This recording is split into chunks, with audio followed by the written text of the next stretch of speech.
ازيكم عاملين ايه؟ النهاردة ان شاء الله هنبدأ في سلسلة تجهيز اللانش بوكس. هنعمل النهاردة فطاير الجبنة الخطيرة دي. زي ما انتوا شايفين كده شكلها يفتح النفس وطرية، والعجينة مغذية جدا للأولاد.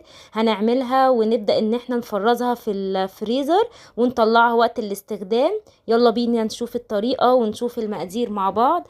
في بولة عندي 5 كوبايات من دقيق المخبوزات او متعدد الاستخدامات، نخلاهم كويس جدا. هضيف عليهم معلقة كبيرة من السكر، معلقة ونص من الخميرة، المعلقة تكون ممسوحة مش مليانة قوي، وعندي رشة ملح. هبدأ ان انا اقلب المكونات الجافة مع بعض قبل ما اضيف السوائل. بعد كده عندي ربع كوباية من الزيت، وعندي كوباية من اللبن الدافي، وعندي بيضة وبياض بيضة، والصفار بتاع البيضة التانية شايلاه على جنب علشان ادهن بيه الفطاير بتاعتي.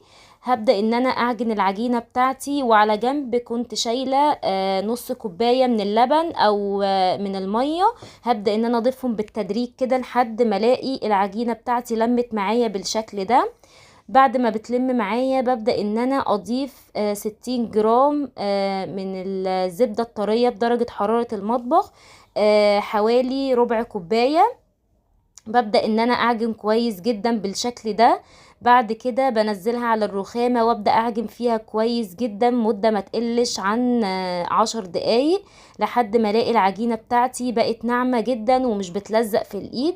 بعد كده بحطها في البولة زي ما انتوا شايفين كده، العجينة تحفة جدا، واغطيها واسيبها تخمر في مكان دافي. بعد بقى ما العجينة خمرت معايا، عايزة اقول لكم العجينة دي ناجحة جدا، وطعمها حلو ومغذية للأولاد. شايفين طبعا يعني شكلها باين جدا.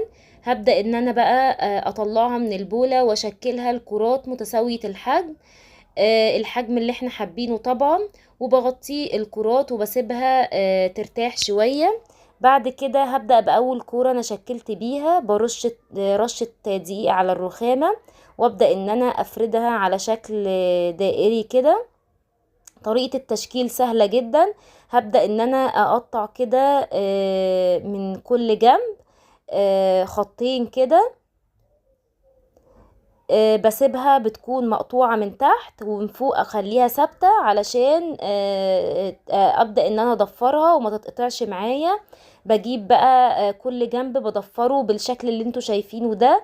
وبعد ما بخلص لازم اقفل كويس جدا من تحت ومن فوق علشان الضفيرة بتاعتي تبقى ثابتة معايا. وبخلصها وبحطها في الصينية بتاعتي. هنجرب واحدة تانية كده مع بعض. بنبدأ ان احنا نقطع كده شريطين من كل جنب. اهم حاجة نسيب الشريطين دول ثابتين من فوق زي ما انتوا شايفين كده. وببدأ ان انا الفها كده واضفرها كويس جدا. وبعد ما بنخلص لازم نقفل كويس من الاطراف علشان ما تفتحش معانا في الفرن. زي ما انتوا شايفين كده طريقتها سهلة جدا.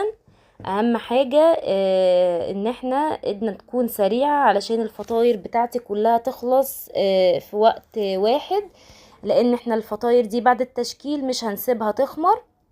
بعد ما بخلص كل الكمية بتاعتي ببدأ ان انا اخرمها كده بشوكة علشان ما تنتفخش معايا في الفرن. وبكون مسخنة الفرن بتاعي كويس جدا. ببدأ بقى ان انا اضيف الجبنة بتاعتي. عندي هنا جبنة شيدر على جبنة موتزاريلا، ونحاول طبعا نستخدم نوع جبن تكون طبيعية علشان تبقى مغذية للأولاد.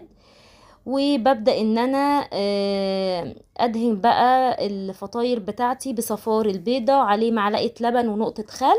وممكن على فكرة ندهن قبل ما نحط الجبنة، وفي الاخر بحط رشة من حبة البركة مغذية جدا للاولاد. بدخلها الفرن بقى بتقعد معايا حوالي 10 دقايق. اهم حاجة اول ما تطلع لازم نغطيها بفوطة مطبخ نظيفة علشان تفضل معانا طرية. شايفين بقى شكلها تحفة وطرية وطعمها خطير. هستناكم تجربوها وتفرزوها كده وتقولوا لي رأيكم. ما تنسوش بقى لو عجبتكم الوصفة تعملوا لي لايك وشير وتشتركوا في القناة علشان يوصل لكم كل جديد.